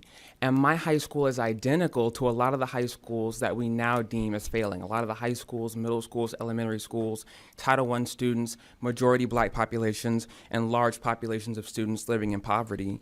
And the reason for that is because for almost my entire lifetime, our schools have been inadequately funded. We can't move forward with a bill like this without trying to remedy the harm that's been done to our schools for my entire lifetime. We can't go decades, years and years without fully funding our education and then try to move forward and act like nothing happened and everything's all right. Our schools are failing not because of any fault of their own, but because our legislature for so long has denied them the funding and the resources that they need to do their jobs. So before we try to move forward and put money in places where it quite frankly does not belong, we need to continue to fully fund the QBE formula, add a poverty weight. The state needs to pay more of the transportation costs of our counties. We need to actually fix the problems that we've caused for so long. Thank you. Thank you. Mr. Wingfield. Then we've got Justin Pauley and Melanie Williams up next after that. Good morning. Kyle Wingfield with the Georgia Public Policy Foundation. Very much in support of this measure, the kind of thing we've supported for a long time. You've heard a lot about studies and data about school system finances and how they react or could react to changes. You can find that information on our website, which is georgiapolicy.org. I'd also be happy to direct you individually to any of those things that you'd like to see. But I want to focus this morning just a little bit on kind of how this measure has been characterized. It's been either the amount is too much for a system to lose, or it's too little to help a student. Some people may be able to use it, some people may not. Families may have to choose between one thing and another. And I would just say, that's because we're talking about an option. An option is not one size fits all. It is part of a portfolio of different ways that parents can choose to educate their children in this state, one of which will remain public schools, and we're all for revising the QBE formula. We agree it's outdated, but I would just encourage you to think about this as one option among many for families, and it may be the only option that works for some families in this state, and therefore it's worth it. Thank you. Thank you, Mr. Wingfield. Is that Justin? Yes. Thank you. Good morning, Chairman, committee members. Thank you for the opportunity to speak today. I'm Justin Pauley with the Georgia School Boards Association. GSBA has a long-standing opposition to vouchers, tuition tax credits, K-12 education savings plans, or scholarships whose purpose is to allocate funds, public funds to private schools or home study. GSBA urges the General Assembly to include accountability measures in any voucher program, including financial and policy transparency and performance evaluation measures. We do have a few amendments that we would respectfully ask you to consider. Each private school should administer state testing for comparability. Protections for students with disabilities and special education. Students must attend a Georgia public school for at least 1 year prior to applying to the program. In line 73 and 110, add that participating schools must be located in the state of Georgia. And finally, the participating schools should be subject to the same professional standards as public schools. Thank you. Thank you. Is this Melanie Williams? Yes. Thank you, Melanie. Good morning. I'm Melanie Williams, and I'm the parent of a 7th grader that attends a micro school, and I'm here to share my support for SB 233. Our daughter started off in public school, and as a mother, I knew very quickly this school was not going to work. We obtained a permissive transfer for another school not far away, hoping and praying for better results. didn't work out. We embarked on homeschooling for third grade, and it was overwhelming at times. But we all know as parents, we will do almost anything for our children to grow and succeed. It wasn't until I was introduced to a micro school in my community that things changed. This option changed the direction of my child's education. She found a place of learning that fit her needs. And I know there are parents out there like me looking for more options. My family has made many sacrifices to pay for Serena to attend this option, and I'm sure other families have too. Homeschoolers, micro schools, public schools, all need our tax dollars. We must support our children on their level and assist them in becoming educated, productive individuals. Please never see it as taking our tax dollars away from public schools. Think of it as investing in all children in alternative educational settings where they can flourish, they can grow, and contribute to our society and help create a brighter tomorrow for all. I hope you pass SB 233. Thank you. Thanks, Ms. Williams. Here's our current posture. We've got about 20 minutes till we've got to be on the House floor. We've heard from almost 30 some odd folks. I know I haven't gotten to about 7 or 8 of you. I'm going to personally kind of hang out here afterwards. I'm going to remind you also, we have a full Education Committee meeting tomorrow, same bat time, same bat channel at 8 o'clock. With that, I'm going to recognize 28 to my right. Thank you, Mr. Chairman. At this time, I'd like to motion due pass for Senate Bill 233, SB 233/CSFA. Thank you. Do I hear a second? Second. All right. All in favor of Senate Bill 233? My apologies. Any discussion on the motion?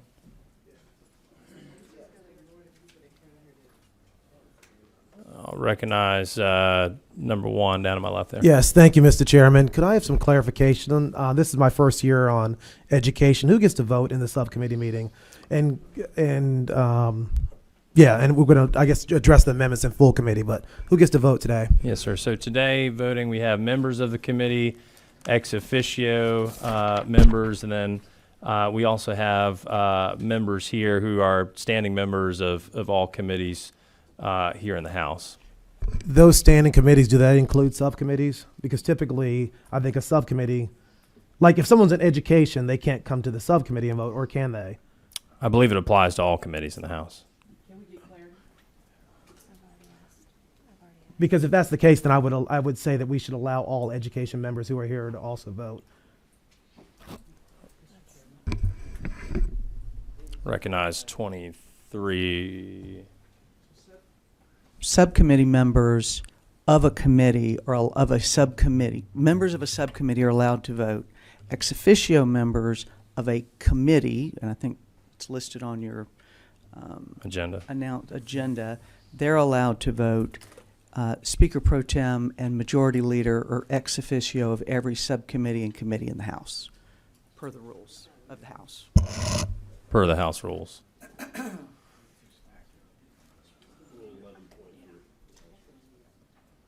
Question down to my right, number 10.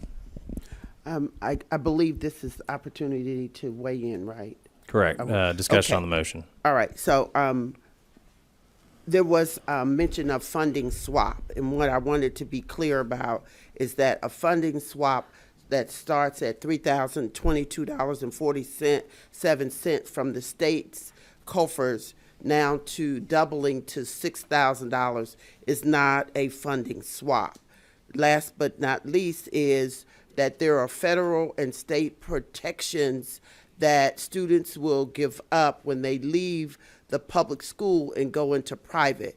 I am for private schools. All of my children graduated from private schools, but I am not for them if we take public school dollars and use them for private schools. We paid for it, and we were able to. So I just want to say again, I do think we need to fund public schools so that they do the work that we sent them to do in Georgia DOE.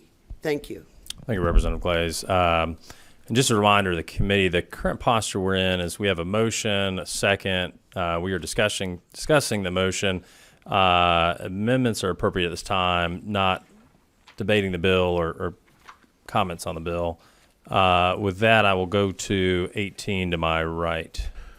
Yeah, just want to clarify. So I think I understand, but I definitely want to consider a couple of ideas and synthesize some of the information and get with the senator. And so it is possible that if the Senate the senator wants to consider and the chair wants to consider, there could be a substitute option or other amendments could be considered at full committee. Is that my correct understanding? That would be the appropriate time, correct. All right, and then not to get off of this, but there's one thing that was mentioned in the comments today, and I would like to find out if there is an administrator within the Savannah area that had anything to do with an existing system that's fully funded.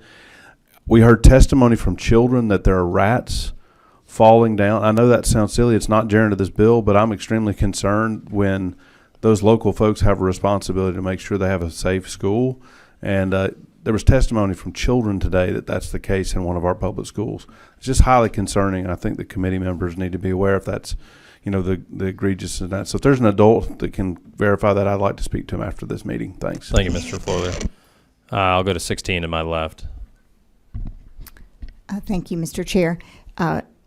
In regards to this bill today, I would like to say that before we pass this bill, I would like for us to look at fully funding the other items that we've talked about that this committee discussed at the beginning of the session, the need for improving our ratio of school counselors, the need to provide help with transportation costs, the need to add a poverty weight. These are all things that this committee talked about at the beginning of the session and before we take our public tax dollars and give it to these private schools. I would ask that this committee wait on this bill, vote no today so that we can make sure we're adequately fully funding our public schools before we start diverting public dollars to private schools. Thank you, Representative.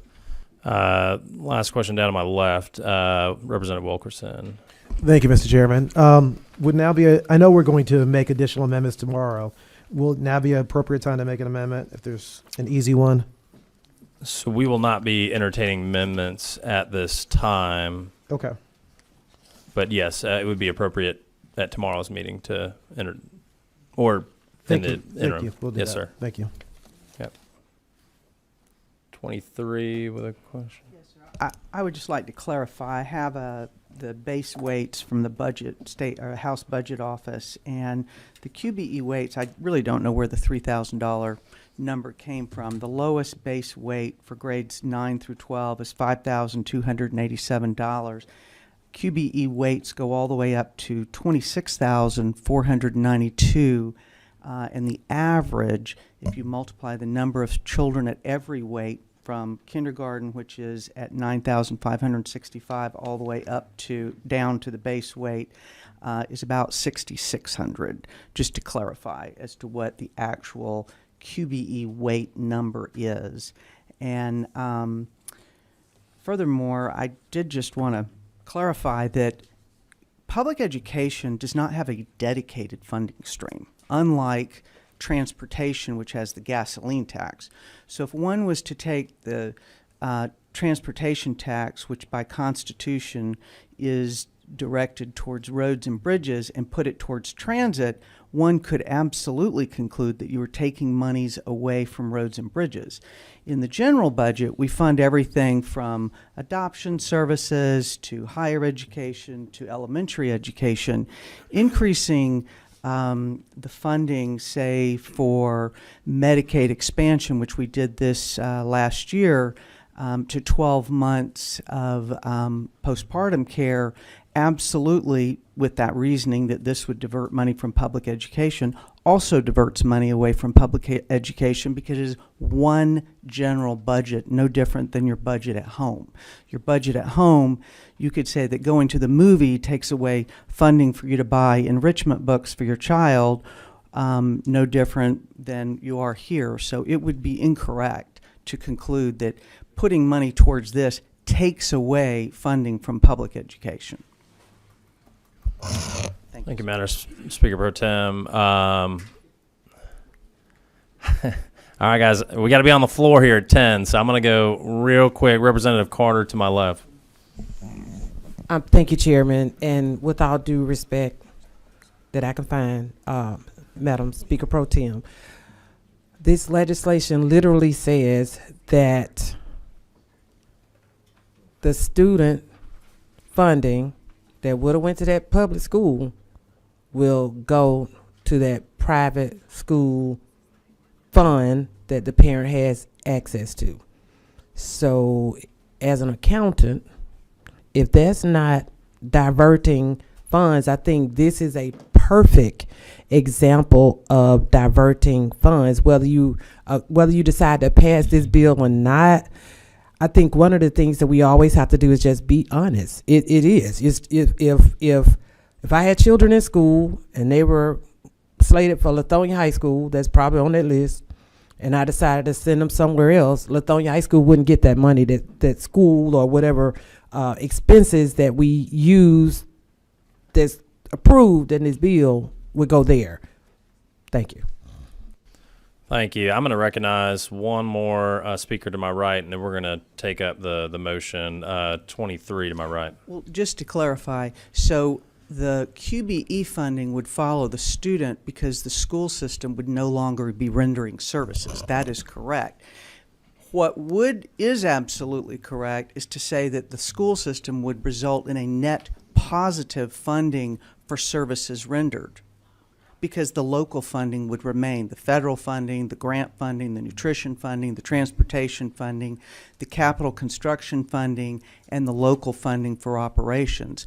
So when a student moves away from a school system, they take the increment of the QBE with them because the school system is no longer rendering services. But they are net positive for services rendered because the local funding, which approximates half the funding, remains behind. But it would be incorrect to say that this diverts funding for example, capital construction, as some of the students from Chatham County, and I, like Representative Wade, would like to know what Savannah school system is doing with their funding, because I just looked and they have $170 million in net reserves. There shouldn't be rats crawling around the schools, but thank you. All right, I see a number of lights here. I'm going to let you all kind of debate offline. Here's what we're going to do. Our current posture is we've got a motion and a second. I'm going to go ahead and call it a question. All in favor of the motion do pass. I'm going to ask you to raise your hand so we can take a vote. All in favor say aye. All opposed, like sign.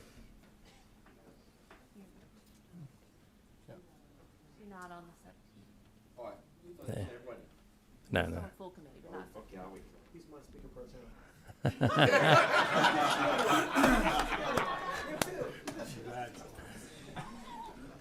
All right. I show motion passes. Vote was 7-5. With that, I will adjourn the subcommittee policy. Thank you.